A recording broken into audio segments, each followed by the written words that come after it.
Welcome to the Convergent Impact Leadership Podcast, where we explore real leadership stories and strategies to inspire meaningful action and purpose. Whether you're a seasoned leader or just starting out, this podcast is here to help you lead with intent, build trust, and strengthen relationships in your organization. I'm Eric Savickas, bringing over 30 years of leadership experience from my time as a retired U.S. Army officer, university instructor, and now currently as a leadership coach working with the fire service. Today, I'm honored to be joined by Chief Mike Morgan, Director of the Colorado Division of Fire Prevention and Control. A Colorado native with over 36 years of experience in public safety, Chief Morgan began his career as a volunteer firefighter in Rifle, 1986, eventually serving as the first paid chief of Colorado River Fire Rescue before being appointed to lead the division in 2016.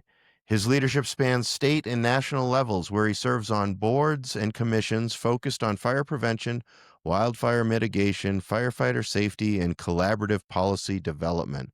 Chief Morgan's widely respected for his ability to unify diverse stakeholders, champion innovative fire service strategies, and stay grounded in the realities of the communities he serves. Chief Morgan, welcome to the podcast. I'm so excited to be able to talk to you today. Well, thanks, Eric. It's great to be here, and I first want to thank you for your service in the military. I really appreciate. Thank you for that. Well, thank you. I appreciate that. I think it's a good match with the work that I do with the fire service. Similar values, selfless service, duty, and all that goes into that. And I've enjoyed what I've done with the fire service so far.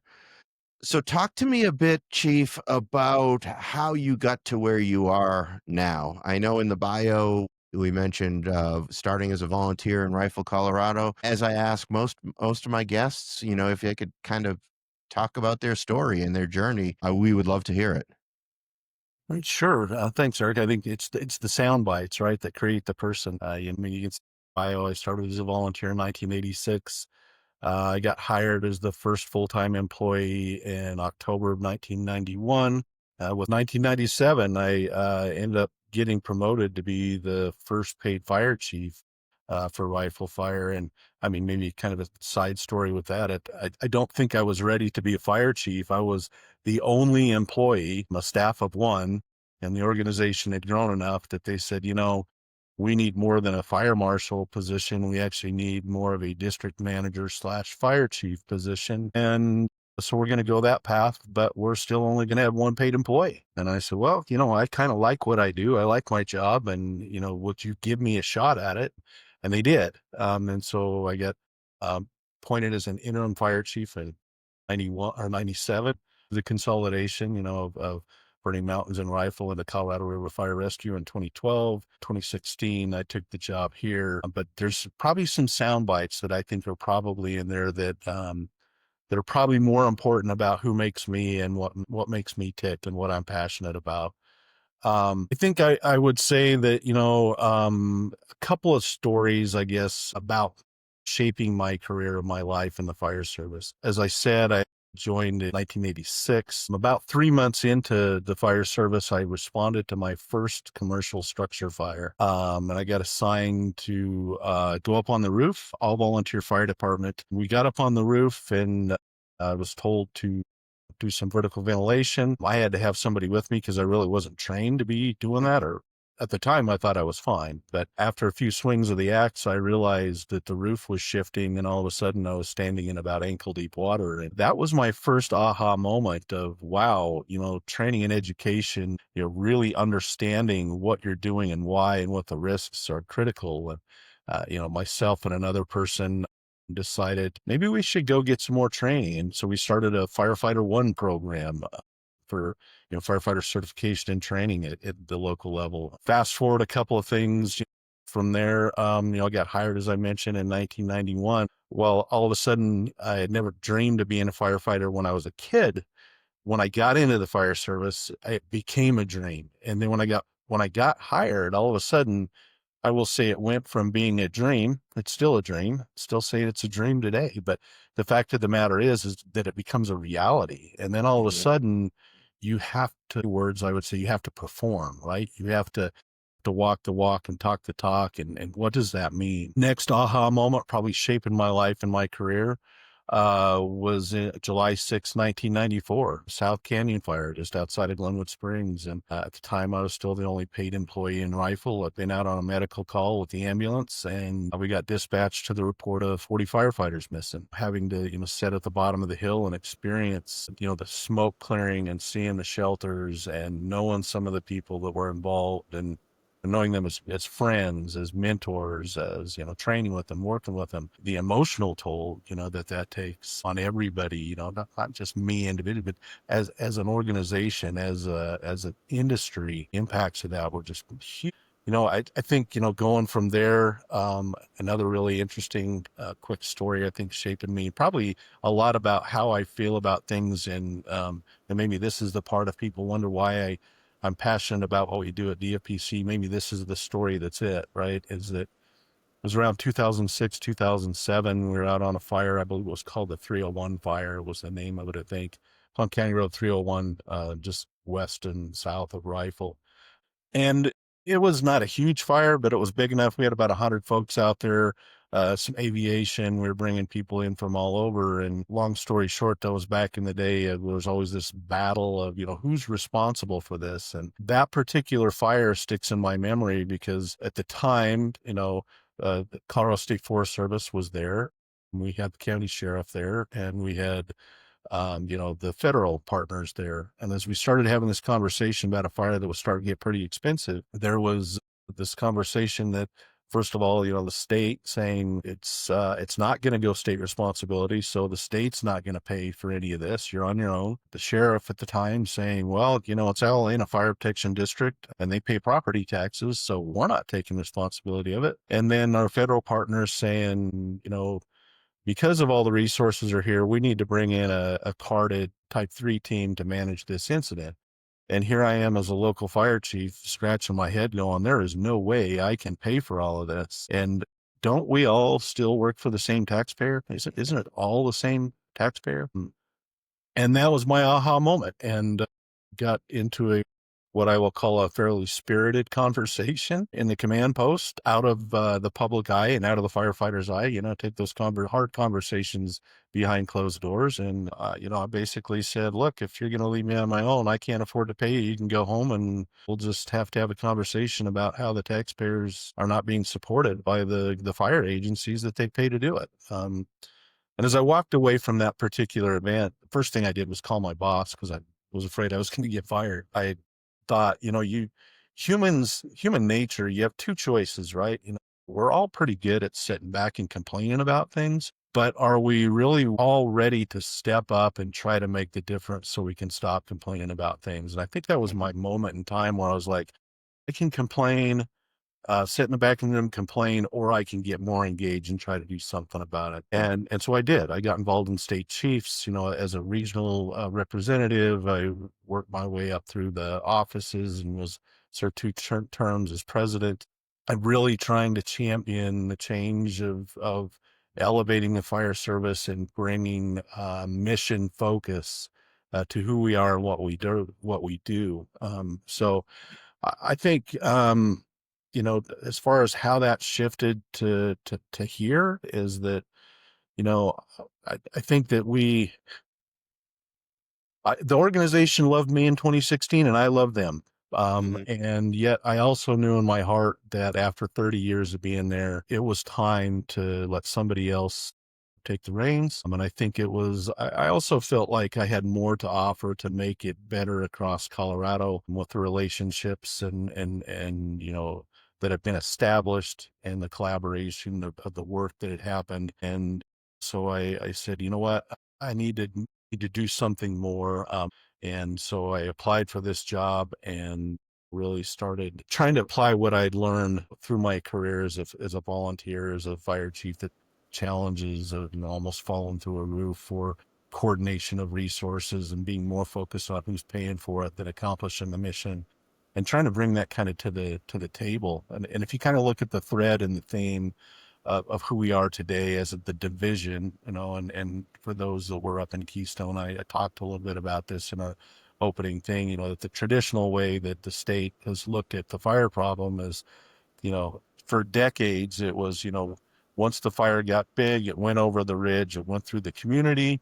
Then the state would show up with a checkbook and start helping pay the bills. And while as a fire chief, I appreciated that, I often joked with our state representatives at the time to say, if you invested in some resources and you came in early and you kept the fire from going over the hill, kept it going into the community, a lot less expensive. So I think that's really what has motivated me and what I'm about. I know there's different folks out there that would say, well, they're trying to build an empire, they're trying to build Cal Fire or whatever. And it's no, all emergencies begin and end at the local level. And my job Sure. is to do everything I can to make the local fire chief successful in protecting his community. And Yeah. that's our holistic approach. So I appreciate you sharing all those stories. I think the thing that strikes me hearing them is that they are all things that made you who you are today, right? Like I look on my phone and for some reason, and I think really our phones are listening to us, but because I was doing a strategic planning gig out at another department and we were talking about fire strategies and everything. And ever since then, my phone has been giving me these videos about firefighting and all these quote unquote thought leaders in the fire service pontificating about stuff. But anyways, I've seen all these endless videos about how chiefs forget what it's like to be a firefighter, right? And not only when I watch those videos do I completely disagree, but I hear you telling those stories right now, and you haven't forgotten anything about what it's like to be a firefighter. In fact, you carry all of those memories and those lessons with you every day, I would assume. And when you're sitting there in your office at the state level, you're remembering South Canyon, you're remembering that roof vent, you're remembering the stories of coordinating and resources and everything that goes into it. So I just, I guess I'm throwing the red flag here and calling bull on those folks that say chiefs don't remember what it's like, right? Like, and that's a testament to the power of your stories there. Well, I think I'm probably too old to be doing it, right? But I try to remember very much what it's like. I always joke with people that, I didn't promote because I wanted to. It's because I started getting older and it was harder to do Sure. that. And I still love this, what I'll call a vocation, and I'm passionate about it. And I think it's important, like you say, to don't forget where you came from, but don't forget what made you and why, and be passionate about what it is that you. Now, just for my own knowledge, when you said you were suddenly on that roof, venting it, and then standing in ankle deep water, did you fall through the roof? I did not. I did not. It became very apparent to me that we were, moments, maybe seconds away from a roof failure, and we evacuated the roof. And it was very short period of time that it burned through. And it was, again, just one of those moments where you're like, I never dreamed of being a firefighter when I was a kid, right? And I never, my boss was a volunteer firefighter and said, have you ever thought about joining? I was like, sure, I'll give you a hand. And then all of a sudden I'm like, I wanted to help out and, get maybe an adrenaline rush. I didn't really want to die. And so what just Yeah, happened to me? right. And then looking around again, and this is alive and well in rural Colorado, or rural America, of the people that sign up to help, but don't have the access to the training and the education to keep themselves safe. And that is a passion of mine and our organization. I mean, you probably heard Lisa Pine talk about it. She's like, most important part is for you to live a long, healthy career and a long, healthy retirement. And that relies on you knowing what you're doing. So when you mentioned the road getting to where you are now in 2016 as the director at DFPC, did you know what you were getting into when you started looking at that job? I assume that you were exposed to a lot of it by doing work for the board of the state chiefs, but I can imagine, and this isn't a critique, but I just can imagine somebody from a more rural part of Colorado, rural fire district, now, embedded in the city of Denver and elsewhere in the metro area. Yeah, it was the proverbial drinking from a fire hose, no doubt about it. I think until you've set in a position, and that's any position, right, you don't really know what it's like until you sit there. And I think probably my moment, once I got this job and once I was promoted, it was like, okay, once again, okay, Now it's not, this dream of being, getting this job. Now it's a reality. And now you've got to perform. And now you've got to figure this all out. And on the surface from the outside, that's always easier, right? And I can remember, visiting with my wife and, feeling just absolutely overwhelmed and stressed and like, boy, did I bite off more than I could chew on this one? And really thinking of, one of the things, I'm a firm believer about leadership, right? A servant leadership. And there's a quote that actually, comes out of the Bible that, about, in order to be a good leader, you must first be a good servant. And that is you see behind me, there's a plaque on the wall that says that to remind me Mhm. of that every day when I come to work. And when I was trying to wrap my mind around this, where statutorily the division's job is to support local governments when requested, and you stop and you look at that, okay, as a fire chief, I kind of knew what my first alarm looked like, my second alarm, where the mutual aid agencies were coming from. I kind of had a good sense of, at least for the first 24 to 36 hours, what I could expect of, when I'm having a bad day. Then all of a sudden I come to the state and the statute says, the fire chief's responsible until it exceeds his or her capability, at which time the sheriff shall assume responsibility until it exceeds his or her capabilities, at which time the director may assume. And then I'm like, okay, so the director may assume, which is about money, right? Do I have the money to assume the responsibility for an emergency?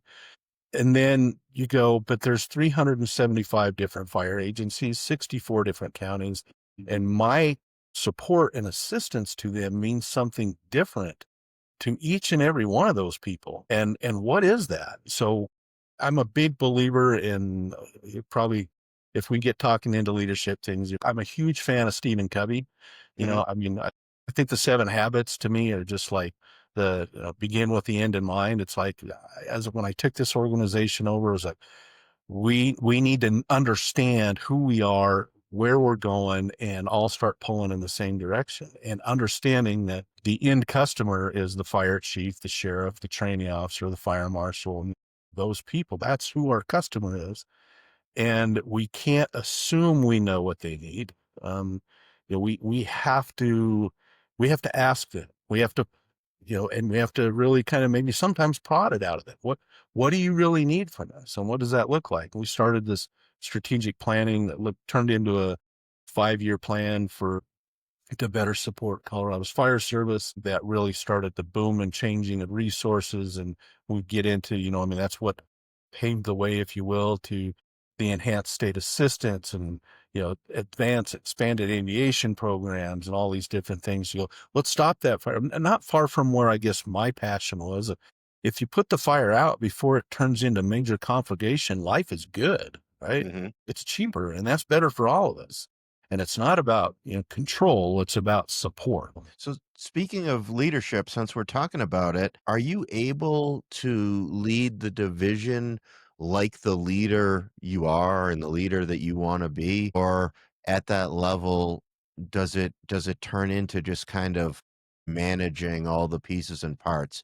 I'm just reflecting on my own service in the military. I know, and I worked on some larger army staffs, and I was in the Pentagon and the Joint Staff. And sometimes it felt like we're just trying to get through the day here, right? And like all the stuff just starts stacking up, and even though there's leadership that goes into that, sometimes that takes a back seat. Do you feel like with the division and the great people that you have working for you directly there, you're able to lead them in the way that you hope to?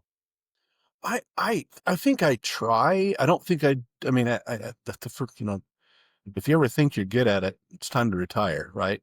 Never stop learning. But I think I try. I think our teams try. And I think I try to, I think leadership is about communication and understanding, right? It's not always about agreement or all, it's about understanding the why, if you will. And so I try to communicate with our folks on a regular basis, what I call the term control versus influence. And, and I tell them, that when I was a fire chief, if I wanted to change a personnel policy, or change a pay structure or whatever else, I just went and I did the homework. I did the research. I talked to legal counsel. I got the blessing there. I went to the board, and if I'd found the money and justification to do it, it was a, it was a board action and it was done. That is control.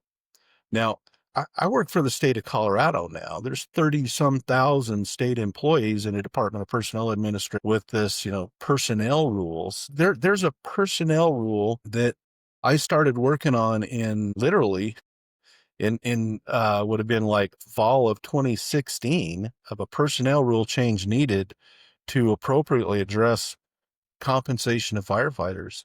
And I'm still fighting that 9.5 years later. So I'm influencing, but I don't control. And I think that's part of leadership as a whole, is that, recognizing the difference of what you do lead, what you do control, and communicating that so people understand. So they're not just like, when is he going to deal with this?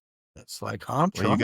got to take control off your name then. Right, right. That's I just think about putting it's fires. funny. What you're saying is resonating though, right? Like one day you do have some control in your sphere of influence at a department, and now things are just, they move at a glacial pace sometimes.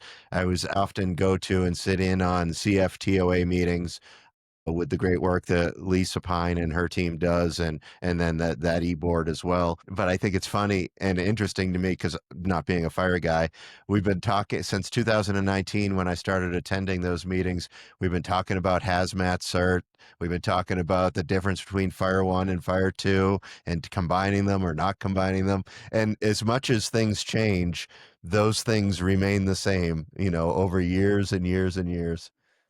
Yeah. And I think one of the things of, I mean, you look back at things that you're really proud of or happy that worked out the way they did. And to your point, I think the Colorado Fire Commission is one of those. When I took this job, there were all of these different boards that were to advise the director on what I should do with whatever, right? I mean, the governor's certification training advisory board is a similar type of board to advise the director on, different programs. And we had those for all kinds of things. And I can remember sitting in some meetings specifically around some of the wildfire types of things when, I would ask people like, hey, what do you think about, our aviation contract? Should we extend? Well, those shoulder season fires are usually wind driven events and you can't fly in the wind. And so I think we're okay. It's like, well, what about when the wind stops? Shouldn't we put it out then? I mean, and I felt like, to your point, right, is that, are we really doing anything about it? Or are we just getting together to have a conversation for the sake of having conversations? And so that's where this concept of a strategic planning, getting that done. And then all of a sudden it was like, let's get a Colorado Fire Commission that's held accountable, that when you identify a problem, identify a solution and put the solution in the hands of the policymakers where the control is, right? Put the influence to the people that control and try to make good things happen. Yes, definitely. I agree. So a couple weeks ago, we were both at the Leadership Challenge conference in Keystone, and you mentioned it a few minutes ago. I thought, as always, a very professional, well done, well executed conference. I think this year they said 800 participants and over 100 vendors and other folks there. What were some of your biggest takeaways from either the keynotes that you saw or the conversations that went on in the hallway or the different meetings from the entities that had their annual meetings there? What are some things that stood out to you, Chief? I think, I have to qualify that for the first time in probably 20 years that I had to leave a little bit early. So I didn't get to attend as much of the conference. I had to go to DC for a meeting, but that conference as a whole, I mean, I've been blessed to have the opportunity to go to a lot of places in this country and go to conferences here and there, and experience that. And truly, I would tell you that, I'll tell anybody that the State Chiefs Conference, the Fire Leadership Conference, is truly probably one of the better ones in the country. And I've been to a lot of those. And I think the thing that to me about that conference that makes it so special is that it's the networking and collaboration. So as I mentioned before, I was part of the State Chiefs Board, and we had to make the decision to move the conference from Breckenridge to Keystone. And there was a lot of conversations about that because we'd outgrown Breckenridge, but everybody loved Breckenridge. And then it was, well, let's put it to the Front Range. let's find a venue that'll hold it. And we really kind of came to this aha moment that, as soon as you put this in a metro area or in a facility, along the Front Range, or even if you could identify one, in Western Colorado that would do that, you're going to lose there's not a lot to do in Keystone in October, right? And that's it makes you interact and makes you network. So I think, to me, one of the biggest things that I like about that conference, I mean, the speakers they bring are tremendous, right? I don't want to slight the speakers at all, but I think that, to me, maybe it's the culture of the conference and the framework through which it's in, is that you can't all go running back, and go clear across town, go do this or that, or drive home for the day or whatever. It's far enough away. You've got to be there. It makes people engage. And then that you take tremendous presenters at topics, and then you put it in an environment that people have that network. Then they talk about what the speaker said, and then they bring it to real world, to how can I take this little tidbit of information and bring it back to my organization, regardless of my rank, and make an influence, to have a positive outcome from this little. I think I talked, a lot about probably too much, right? About the environment of the conference is what makes it, important. But then, when you get into the, leadership development, wellness, resilience, we can go technical skills all over the place. But I think, at the end of the day, it's all about leadership. One of my things I learned a long time ago, and I think this conference does a good job of presenting that, is hire the heart and train the hands. You hire the right people and you train them to do the job, and you will be successful. Because if you don't hire the right people, and I think this conference does a good job of helping you hire the right people and then train them in leadership capabilities, because this is a people business at the end of the day. Yeah, it seems to me that the conference not only has goodness in those individual hallway conversations and goodness in sitting in a particular session and having a takeaway that strikes you that you can bring back to your own department and maybe apply. But I think, and I don't know if the e-board does this purposefully, with a planned drumbeat or kind of theme that they want to move forward. But it does seem like the conference itself moves the dialogue and different topics in terms of the fire service currently here in Colorado and elsewhere forward, right? I can think back in different years, and we've talked more about, like you said, resilience, and more about overall health and fire safety, and some of the other conversations that I think become things that change the dynamic of the fire service here in Colorado as a whole versus specific individual lessons learned. So Right. what's something, speaking of moving the fire service forward, what's something that you've maybe been banging your head against the wall with in trying to solve in the last couple of years in terms of your perspective from your position? Great question. I think one of the things we're faced with, and I'll put it in, 2 words: public education. Mm. And by that, I mean getting the public to recognize and understand us as an industry, the risks of where they live, and how to reduce that risk. I mean, you can't eliminate it. And what are the tools to do that? We started a community risk reduction program, as statewide community risk reduction program, to support local governments with those concepts of community risk reduction. And there's so much in that I think that we need to really think about it on a day-to-day basis. We were talking a little bit before, about there's a lack of will to fund government because of a lot of these things that we see every day on the news. And yet, does that local person understand? I mean, I think they want to support their local fire department, but do they understand how their local fire department is funded?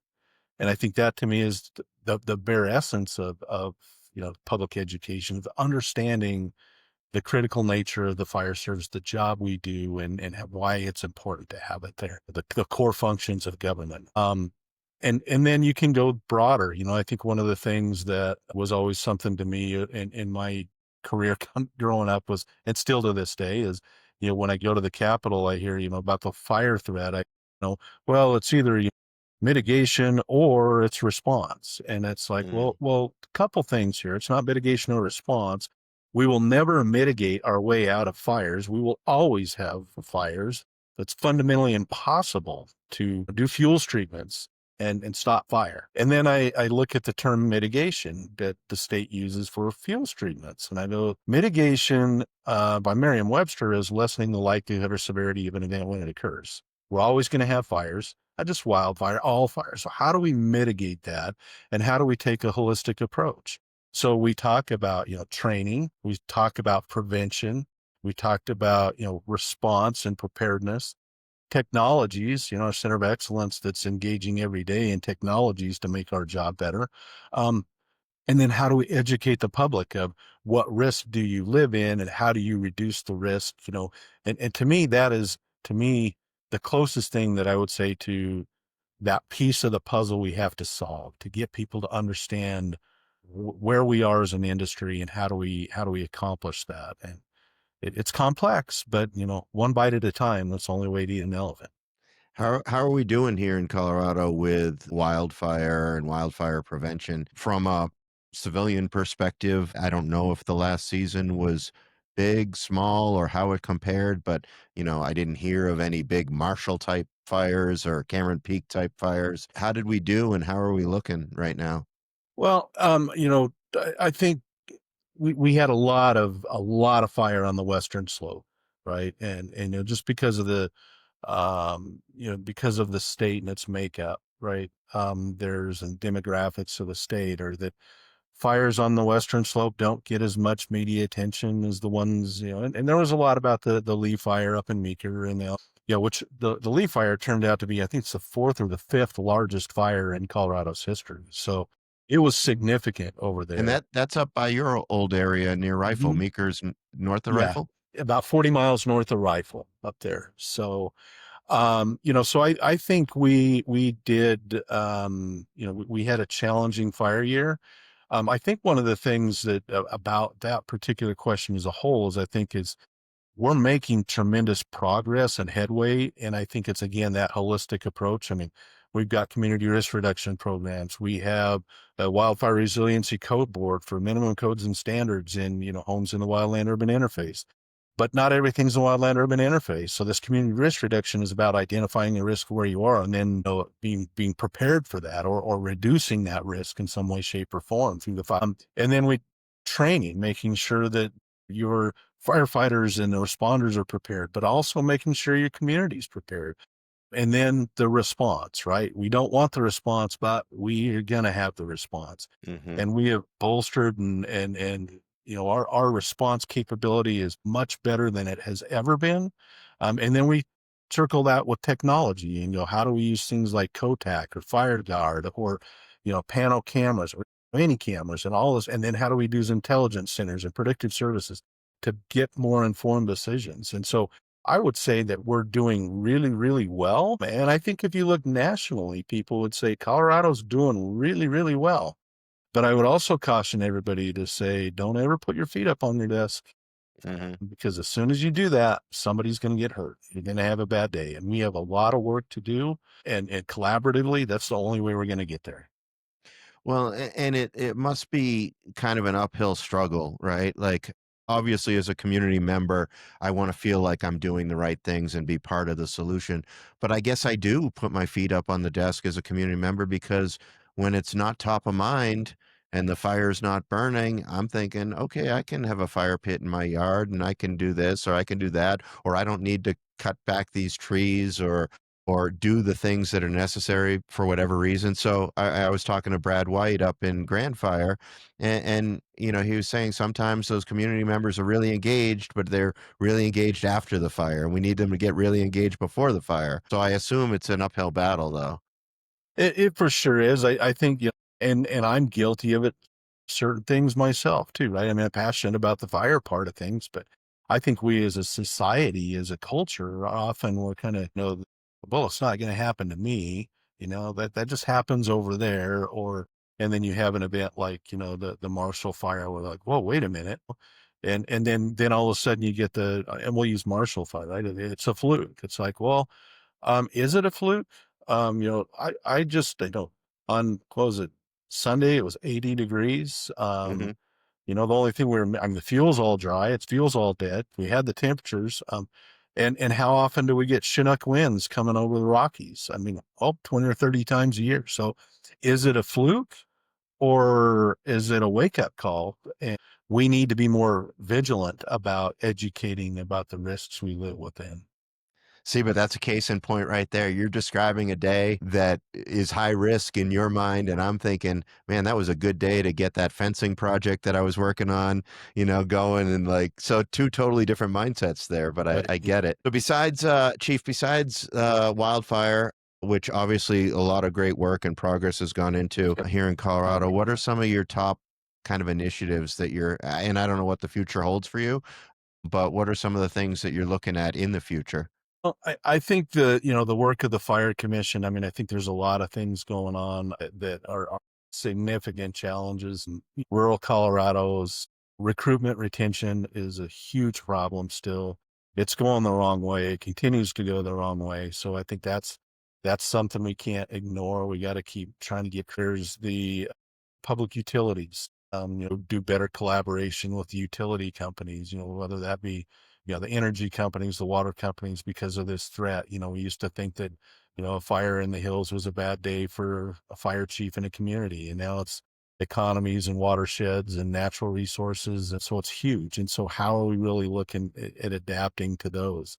Affordability, right? I mean, one of the things that is probably as concerning as anything to me is the affordability. And it seems to be, affordable housing. And I have a 25-year-old daughter and a 27-year-old son. And my older son, who's, he already has a place, but I'm looking at my younger kids going, boy, that's a challenge. But the first thing we do when we talk about affordability is we start talking about density and codes and reducing safety. And it's like, I don't think that's the right path. If we put houses closer together, we're going to have more conflagrations, which then equates into what about the insurability problem?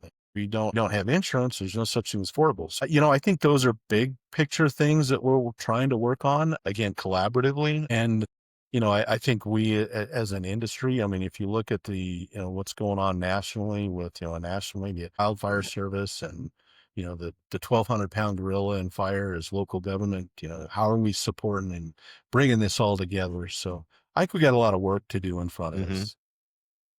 A lot of good stuff, a lot of big picture stuff there. So let's close out by bringing it back down to the leadership stuff and back down to the individual. So two old guys here on the call. Let's talk about the next generation of fire leaders for a second. What is, from your career, your perspective, what's a lesson or something that you would love those new fire leaders that are just coming up to be thinking about? Well, I think the first thing comes to mind is servant leadership, right? Is don't, when you talked about that, don't forget where you came from. Rank is not a privilege. Well, it is a privilege. It's not a right. It's, but it has to be earned.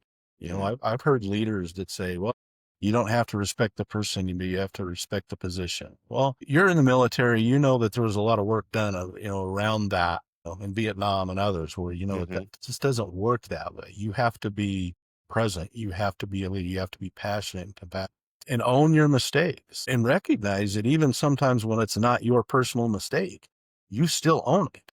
And you step up and you have to take that and take it on the chin, assume good intentions that the people you work with are trying to do the right thing. I think often we get painted into a picture in leadership where, we just think that if somebody does something wrong, we think it's because they need yelled at or that they wanted to have a bad. Mhm.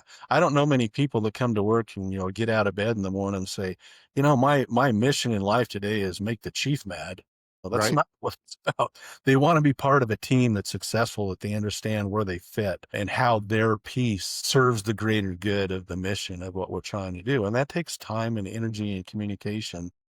That is leadership, really. And the old saying, God gave you two ears and one mouth for a reason, right? So if you're going to be a leader, I love Covey's, in his 7 Habits where he says, seek first to understand and then to be understood.